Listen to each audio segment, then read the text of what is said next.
Bonjour à tous, c'est Minus Mechatronic. Je suis très content de vous retrouver aujourd'hui pour cette nouvelle vidéo où on va parler de MetaMask. Merci de vous abonner à la chaîne si vous n'êtes pas abonné. Pensez à me mettre un petit pouce bleu et puis je vous rappelle que vous pouvez cliquer sur le bouton rejoindre sous la vidéo pour me soutenir. Vous aurez quelques vidéos en avance. Alors aujourd'hui je voudrais revenir sur un sujet qui est potentiellement problématique, qui est MetaMask. Alors vous savez, MetaMask c'est le petit machin, le petit wallet qu'on utilise en haut là, ici, hein, et qui vous permet de gérer vos Ethers et puis toutes sortes de réseaux et d'accéder à une grande partie de la finance entre guillemets décentralisée qu'on peut trouver sur Ethereum. Alors quel est le problème? Ça fait quelques jours là que ça fait polémique. Quel est le problème? Grosso modo, MetaMask, donc qui est édité par une entreprise privée, a décidé de collecter des données sur ses utilisateurs. Alors ils ont dit qu'ils allaient le faire de façon anonyme, etc. Donc bon, pourquoi pas. Moi ça pose pas de souci, hein, c'est une pratique courante la collecte de données. Le problème c'est qu'ils vont collecter l'adresse IP. Or, s'ils collectent l'adresse IP, pour rappel, l'adresse IP, c'est le numéro de machine de votre box, c'est ce qui vous permet d'accéder à Internet, et donc qui vous fournit une connectivité IP, et donc pour ce faire, vous avez une adresse IP. Or, l'adresse IP, comme vous le savez, elle est loguée chez les providers, ce qui veut dire que en collectant vos données, MetaMask peut savoir qui vous êtes. Elle peut connaître votre fournisseur d'accès et au-delà de ça, à partir du moment où ils auraient accès aux bases de données de votre fournisseur d'accès, ils peuvent savoir qui vous êtes. Alors a priori, bon, dans l'absolu, on pourrait se dire ouais, il n'y a pas de souci, on s'en fout. De toute façon, Internet c'est pas anonyme. Oui, d'accord, mais enfin l'argent on peut payer en liquide, par exemple, et le liquide c'est anonyme, quoi. Ça, voilà, ça n'a pas de, il n'y a pas ton nom marqué sur les billets, quoi. Or là, à partir du moment où il collecte ton adresse IP, ça veut dire qu'on sort du champ de l'anonymat et on peut savoir qui fait quoi, à quel moment, voilà. Donc moi je trouve que c'est problématique. Donc je fais quand même une vidéo sur ce sujet parce que je trouve qu'il y a de plus en plus de dérives en ce moment sur la partie entre guillemets décentralisée des crypto-monnaies. Et comme on a pu le voir déjà avec la centralisation d'Ethereum, l'OFAC qui désormais contrôle une partie de la création des blocs sur Ethereum, là on peut voir que il s'attaque à un autre côté d'Ethereum, qui est la partie qui est décentralisée entre guillemets, puisque Ethereum désormais n'est plus vraiment décentralisé, on peut plus vraiment dire ça, pour le coup.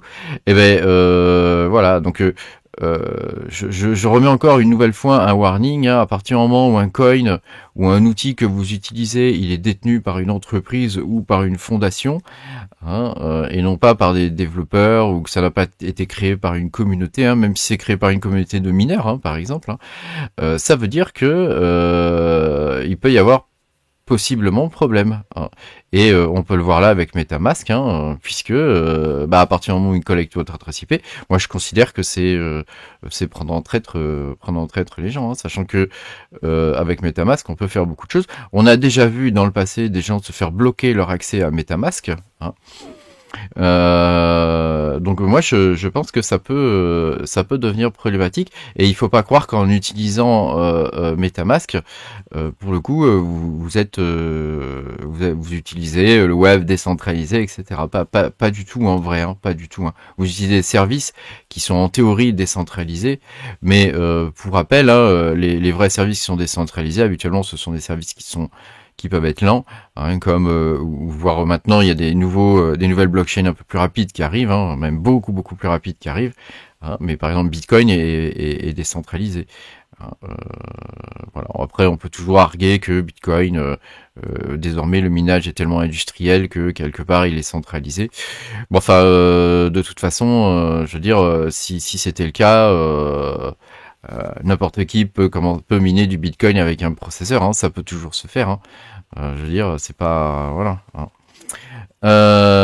Donc pour moi il y a un risque majeur sur la collecte d'adresses IP. Donc l'idée de cette vidéo, c'est de vous poser un warning et puis de voir un petit peu qui est derrière, parce que les gens ne savent pas forcément, hein, qui est derrière MetaMask. Hein, et derrière MetaMask, il y a une entreprise hein, qu'on appelle ConsenSys. Hein, alors j'espère que je le prononce bien.